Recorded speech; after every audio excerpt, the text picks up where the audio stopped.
Kenji Sato did not believe in panic.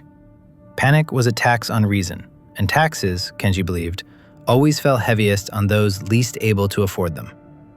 He sat perfectly still on the 47th floor of a Tokyo tower as numbers flickered across 6 screens. Outside, the city hummed with its usual precision.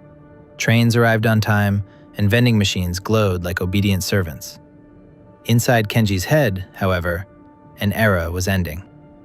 The yield on the 30-year Japanese government bond blinked again. It was up, 4.1%.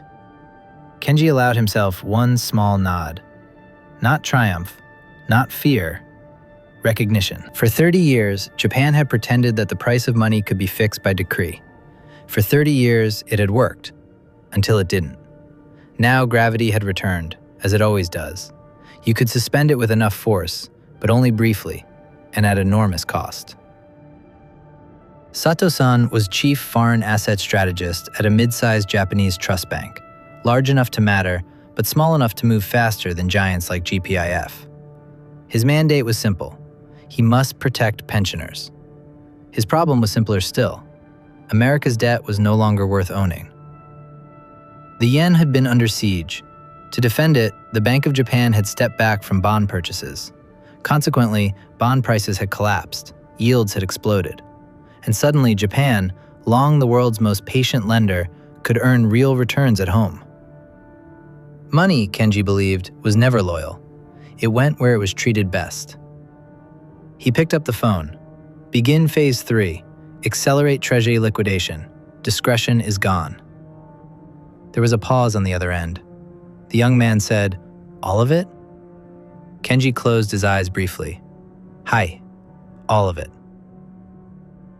A world away from Tokyo, 6,700 miles to the east, in a glass canyon of lower Manhattan, Michael Reed stared at a whiteboard filled with arrows, acronyms, and figures that refused to behave. He had joined Titan Global Markets straight out of graduate school. He was fluent in models, efficient markets, and elegant assumptions. 20 years later, he was still fluent, only now he understood that models were speculative maps, not territory, and that assumptions often turned into liabilities disguised as facts. The screens around him glowed red. U.S. Treasury yields were climbing again, not spiking, grinding upwards. That was the worst. Stocks bled slowly, day after day. No cathartic crash, just exhaustion. And too few people noticed. One of his quant staff wanted to talk. He said, "Japan sold another block overnight, long duration." Michael rubbed his temples. "How much?" The numbers guy's voice was tight, nervous. "Hard to say. The bid disappeared before we could confirm." Of course it did. Japan had been the bidder. It was obvious. The silent, reliable buyer that made American deficits seem painless was getting out. Without Japan, the numbers reverted to what they had always been. Too large, too constant, too confident. Michael walked to the window. Below, the city bustled, unaware that its foundations were cracking. Housing depended on rates. Banks depended on collateral. Governments depended on belief. It was a house of cards. Michael knew that belief was not infinite. He yelled out his office door, "Get me the Fed desk, now!" Kenji watched the yen strengthen with every sale. The irony was exquisite. For decades, Japanese citizens had been punished for saving too much. Now, they were being punished for spending. Foreign headlines screamed, "Japanese betrayal," as if capital had a nationality. Kenji dismissed them in a moment. Capital was not patriotic. It was rational, or at least adaptive. A junior trader poked his head through Kenji's door. U.S. equities are down another 3% overnight, tech's being hit hardest. Sato-san nodded. The unwind of the yen carry trade was mechanical, not emotional. Hedge funds that had borrowed yen at zero to buy risky assets now faced margin calls. When leverage reversed, it did so without mercy. As Kenji checked the spot price of silver in Shanghai, he smiled faintly. Up again. Hard assets did not require the confidence of promises. They required only faith in physics. Kenji remembered a YouTube post he'd watched late one night some years before. A famous American economist with a calm voice and a wide smile explained that inflation was always and everywhere a monetary phenomenon. Governments could disguise it, they could delay it, but but they could not repeal it. They had caused it. Now, America was trying to wriggle out of it. Back in New York, Michael Reed listened as the Fed official spoke in careful, neutral tones. We're monitoring conditions. Liquidity remains sufficient. Markets are functioning appropriately.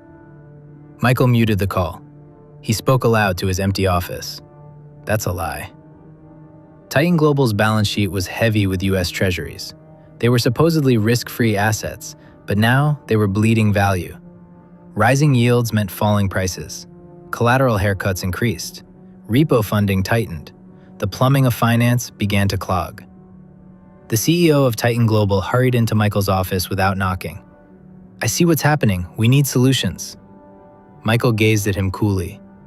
There aren't any solutions, only trade-offs. The CEO frowned, saying, "The Fed will step in." Michael smiled without humor. Yes, and when they do, the dollar will break. A deathly silence hung between them until Michael made the first move. You can't have cheap debt, a strong currency, and unlimited deficits. You can choose two, but we picked the wrong two. The CEO's jaw tightened. What do you recommend? Michael looked back at the whiteboard. We reduce exposure, we raise capital, we survive smaller, much smaller. The CEO's face turned pale. And if the market won't let us? Michael didn't answer. He just took a small breath and looked away. Kenji's screens showed the Fed's balance sheet expanding again. Quantitative easing had returned, renamed, repackaged, and reintroduced as a necessity rather than a choice. The Fed was printing dollars as though they were confetti, and they were. The dollar began to wane. It didn't collapse, it slipped down, day after day, down and down. While American commentators blamed speculators, Kenji blamed arithmetic. When the world's biggest debtor lost its largest foreign creditor, the outcome was preordained. The only point of interest was how long it would take. Kenji's phone rang. His chief of staff said, "Final tranche executed." Sato-san exhaled.